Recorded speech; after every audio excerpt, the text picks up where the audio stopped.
Hey, mama. So, investing in a coach is a major decision, and it isn't one that should be taken lightly. With so many stories about people being burned by coaches, you definitely want to be wise in your choice and take your time to consider all the factors. So, in today's episode, I'm sharing some things to consider to help you find a coach that is right for you and that is going to give you the support that you desire. All right, let's jump into today's episode. Hey, mama. Are you tired of feeling stressed and overwhelmed trying to grow your online business with your babies at home? You desire more flexibility in your day, allowing you to pour into your family, yourself, and your business without running yourself into the ground. Mama, you can build your dream business and do it in a way that fits your current season of life. And I'm going to show you exactly how. Welcome to the Mama Turned Mompreneur podcast. I'm your host, Andria Singletary, daughter of the king, wife, mama of two, and life and business coach for mompreneurs. On this podcast, you will learn business strategies made for mamas just like you, who desire to be successful CEOs and fully present mamas without stress or overwhelm. So whether you're an entrepreneur who transitioned to a mompreneur or a mama turned mompreneur, I am here to support you. So grab your coffee, notebook, and pen, put in those earbuds, and let's dig in. Okay, so I'm going to be sharing 6 things to consider, before investing in a coach, before you even move forward with hiring any coach. Now, this episode is most likely going to be a little bit of a longer one because I have a lot to say on this topic. But I truly believe that you're going to find what I share very valuable, especially if you are in the process of, looking for a coach to kind of support you with where you're currently at in business. But before I get into this juicy episode, I want to share a special offer. Now, this is a limited time, like literally you only have 24 hours to hop on this. I am currently hosting a flash sale. So if you're on my email list, you saw it today, it went out. But you will be able to get a week of Voxer coaching with me for $147. But you have to sign up within the next 24 hours. Like it is going to be gone Friday morning. So if you have been wondering like what it's really like to do coaching with me, you've been on the fence about it, this is the perfect opportunity to get a feel for coaching with me. So head on over to mamaturnedmompreneur.com/flash sale and go ahead and grab your spot for the week of Voxer coaching. You do not want to miss out on this. I have never done anything like this before, and so this is a really good opportunity. This will also be linked below in the episode description and in the show notes. Okay, so let's get to the 6 things you need to consider before you hire a coach. So the first thing is that you really want to be clear on what you actually need coaching on. Now, this is a huge one because we can think that we need support with one thing, but in reality, we have something else going on.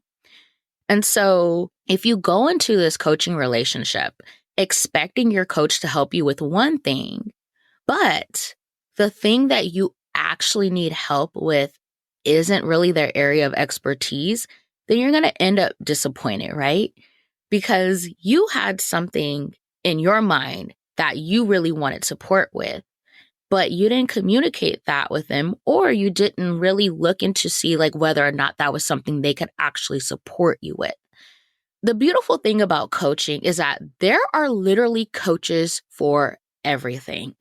I recently saw on Threads that there is a coach that will help you like name your offers, come up with like catchy names for different programs and stuff.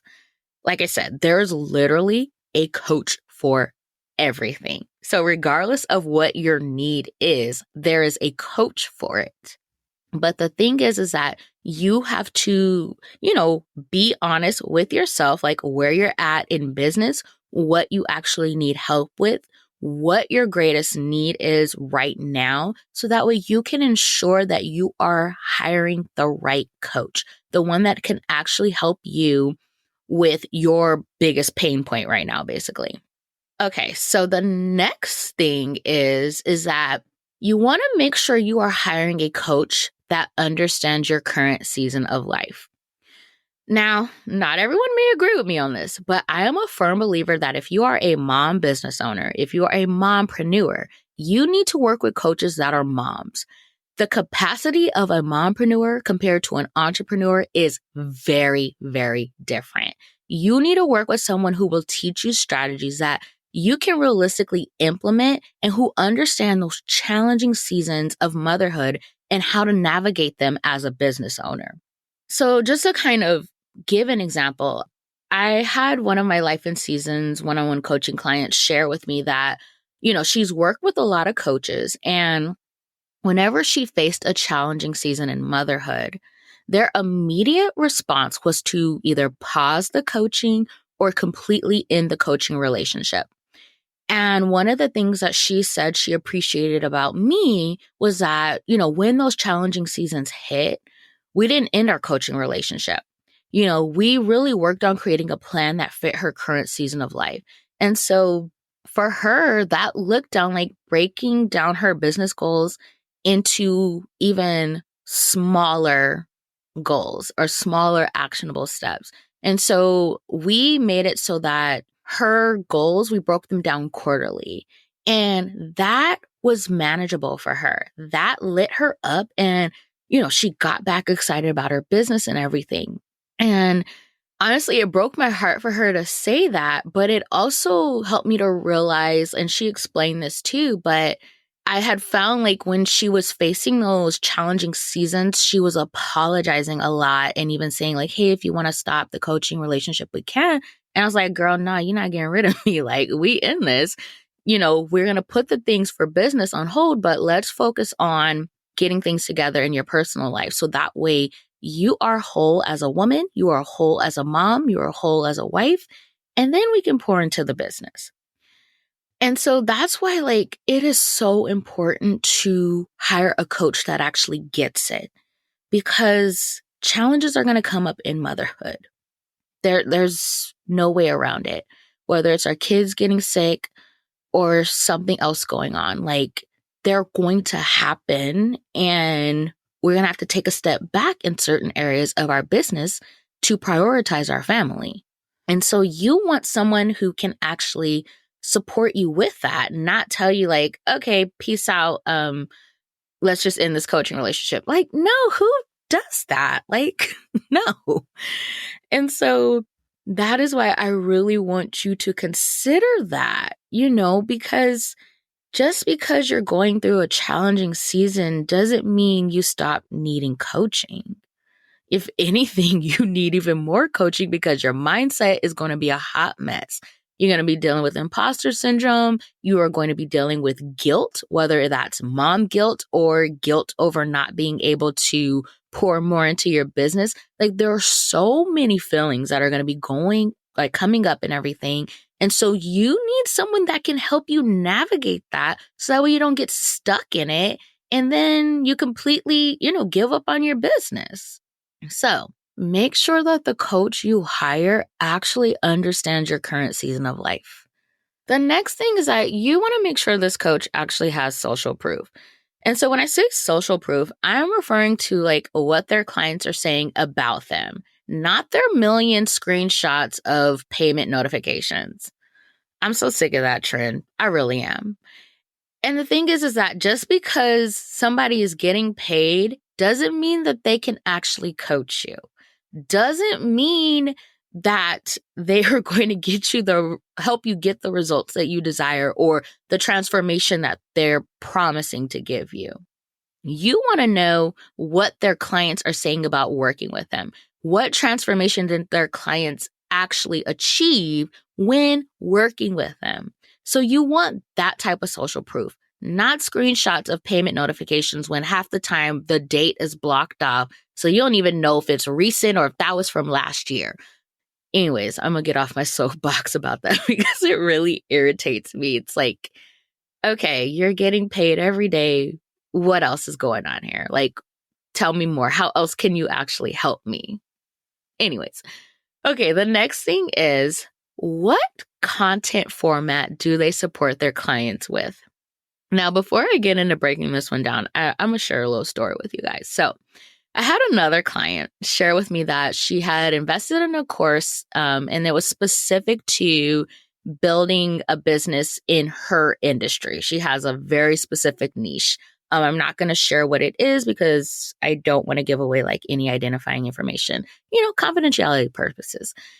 Anyways, when she got to the marketing module of the course creator basically said that podcasting and all other marketing strategies aren't effective and that they only need to invest in ads. So like talking about Facebook and Instagram ads, and that the only way to be taken seriously as a business owner is to invest in ads. Now, anyone who is essentially telling you to put all of your content eggs into one basket is showing you how not to build a sustainable business. If you're not clear on your messaging, clear on who you're serving and how you're serving them, and if you're not able to communicate that in your content, your ads are going to flop.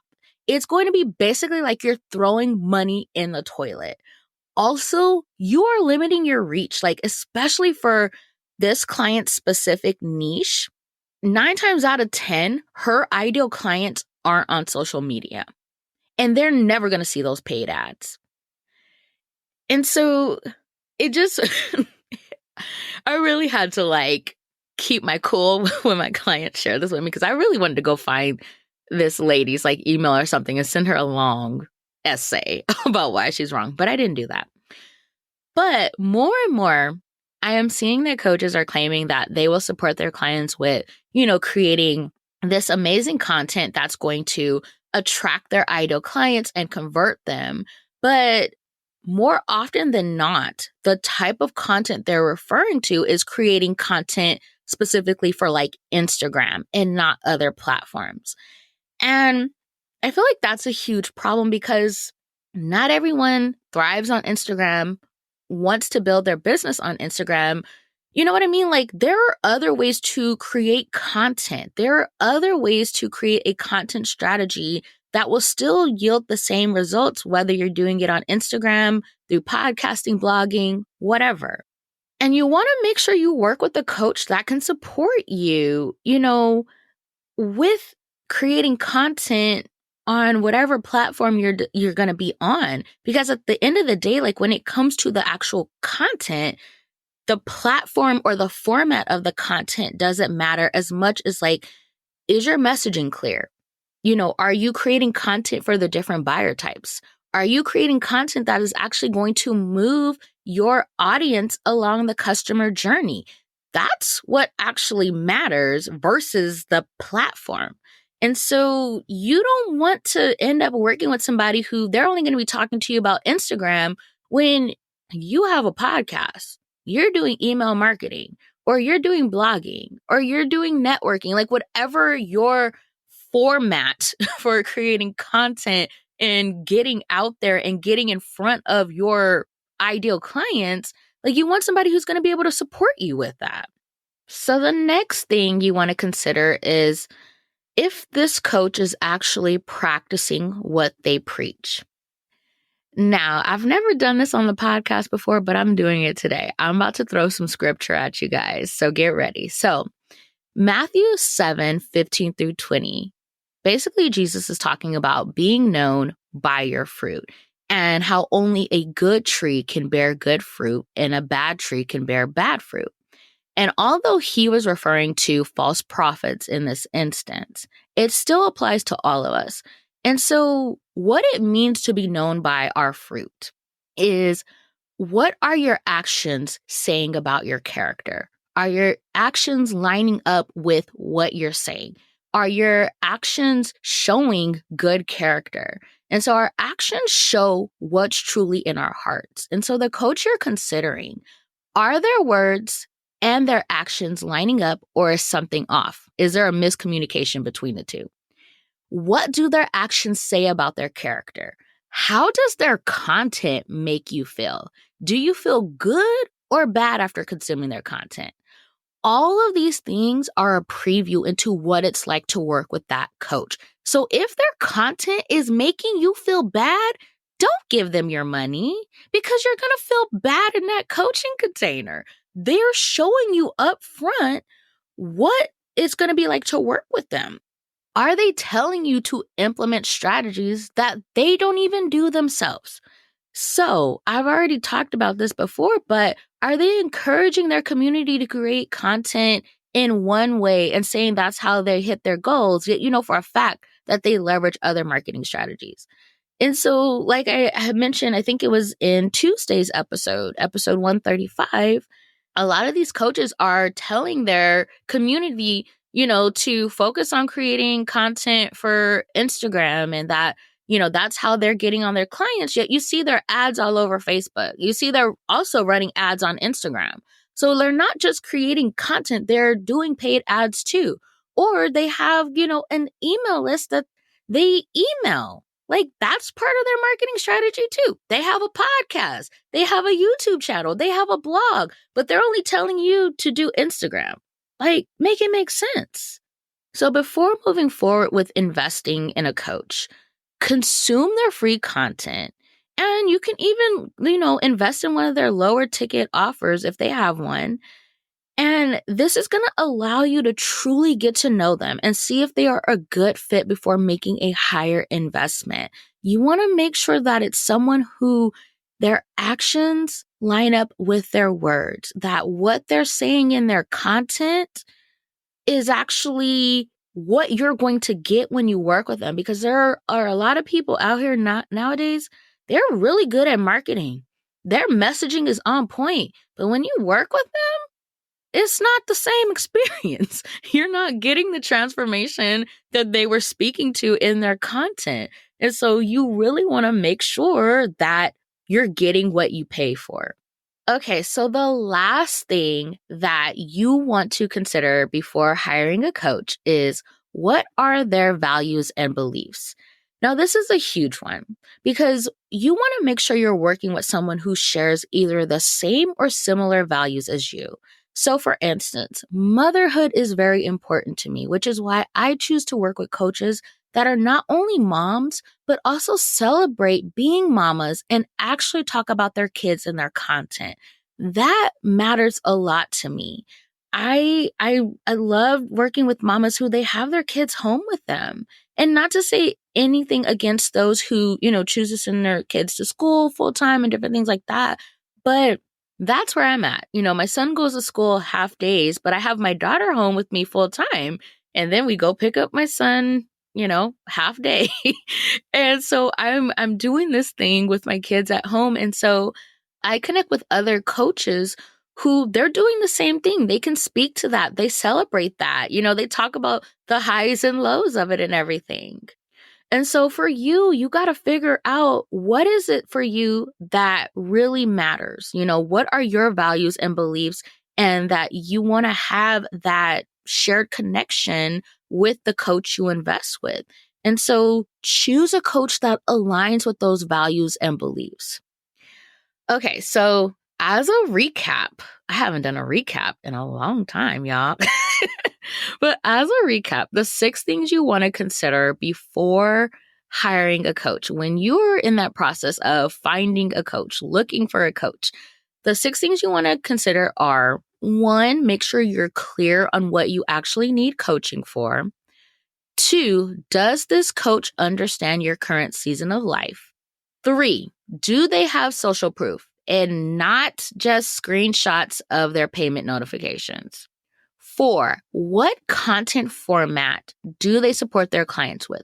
So do they only support clients with creating content for one type of platform, or are they able to basically support their clients with creating strategic content that can be applied to whatever platform their clients are on? 5, are they practicing what they preach? Are their actions and their words lining up? And then 6, what are their values and beliefs? And do they align with your values and beliefs? Okay, so that is it for this episode. As a reminder, I'm having a flash sale. You get a week of Voxer coaching with me for just $147. So if you've been wondering what it's like to experience coaching with me, or you've been wanting to have an opportunity to do coaching with me, jump on this. It's only available for 24 hours. So after that, it's not available. Do not miss out. So head on over to mompreneur.com/flash sale. This is linked below in the episode description, as well over in the show notes. All right, Mama, I'll catch you in the next episode.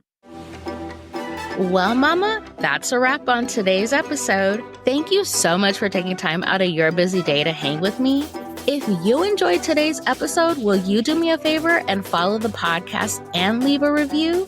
Hitting that follow button and sharing your thoughts about the podcast are the best ways to ensure that other mamas like you find this show. Your review also lets me know if you're enjoying this podcast, so make sure to share your thoughts before you go. All right, Mama, I'll catch you in the next episode.